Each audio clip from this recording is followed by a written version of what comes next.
కూలీ డబ్బులను నగదు రూపంలోనే ఇవ్వాలని డిమాండ్ చేస్తున్నారు బీడీ కార్మికులు. వేతనాలు కూలీల ఖాతాలోనే జమ చేయాలన్న ప్రతిపాదన ఉపసంహరించుకోవాలని డిమాండ్ చేస్తున్నారు.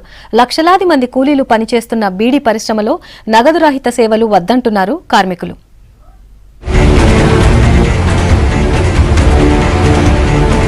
పెద్ద నోట్ల రద్దు తర్వాత అన్ని రంగాల్లో ఆన్లైన్ పేమెంట్స్ కు ప్రయారిటీ ఇస్తోంది కేంద్రం. పరిశ్రమలో పనిచేస్తున్న కార్మికుల జీతాలు కూడా బ్యాంకు ఖాతాలోనే వేయాలని నిర్ణయించింది.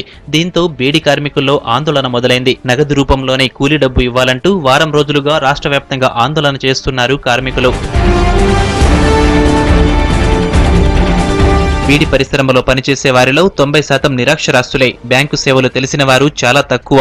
రోజంతా కష్టపడి పనిచేసి నెల కాగానే కూలీ డబ్బు తీసుకెళ్తుంటారు. ఇప్పుడు కేంద్ర నిర్ణయంతో బీడీ కంపెనీల యాజమాన్యాలు నగదు ఇవ్వడం మానేశాయి. బ్యాంకు ఖాతాలో క్యాష్ వేస్తామని చెబుతున్నాయి. అయితే డబ్బుల కోసం పని మానేసి బ్యాంకుల చుట్టూ తిరగలేమంటున్నారు కార్మికులు.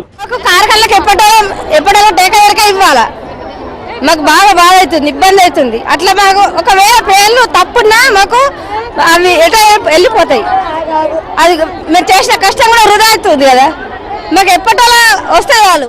రాష్ట్ర వ్యాప్తంగా 7 లక్షల మంది బీడీ పరిశ్రమలో పనిచేస్తున్నారు. ఒక్క నిజామాబాద్ జిల్లాలోనే 2 లక్షల మంది కూలీలు బీడీలు తయారు చేస్తున్నారు. వర్ది బీడీలు చేసేవారు మరో 50,000 మంది వరకు ఉన్నారు. జిల్లాలో దాదాపు 3 లక్షల మంది బీడీ పరిశ్రమపైనే ఆధారపడి జీవిస్తున్నారు. ఇప్పటికే అనేక ఇబ్బందుల మధ్య పనిచేస్తున్న తమకు నగదు రహిత లావాదేవీలతో మరిన్ని కష్టాలు వచ్చాయంటున్నారు కార్మికులు. 200 కోసం బ్యాంకుకి వెళ్తారా? ఇప్పటికే లోట్లు ఏవట్టి బాగా ఇబ్బంది అవుతుంది. మరి ఆ మార్పిడి ఏవట్టి లైన్ పానాలు పోగొట్టుకున్నారు మస్తు మంది. మరి ఇప్పుడు ఒకటే బ్యాంకుకు దేశం మంది బ్యాంకుకి వెళ్ళాలంటే మేము రోజు బ్యాంకు చుట్టూ తిరుగుడు అవుతుంది. 2 నెలలుగా పేమెంట్స్ అందకపోవడంతో తీవ్ర ఇబ్బందులు పడుతున్నారు బీడీ కార్మికులు. లక్షల సంఖ్యలో ఉన్న తమకు బ్యాంకు ఖాతాలు తెరవడం, ఏటీఎం ఏర్పాటు ఇప్పట్లో అయ్యే పని కాదంటున్నారు కార్మికులు. ఈ 500 నోట్లు, 1000 రూపాయల నోట్లు ఇవన్నీ అయ్యాటి కూడా బ్యాంకులల్లో ఎంతో లైన్ల కొద్ది నిలబడి ఏటీఎంలు ఖరాబ్ అయ్యి అవి అయ్యి మర్రా వేల మంది కూడా అక్కడ నిలబడి అవిటి ద్వారా మాకు చాలా నష్టం జరుగుతున్నది. కాబట్టి నగదు రహిత సేవల నుంచి బీడీ పరిశ్రమలకు రిలీఫ్ ఇవ్వాలంటున్నారు కార్మికులు.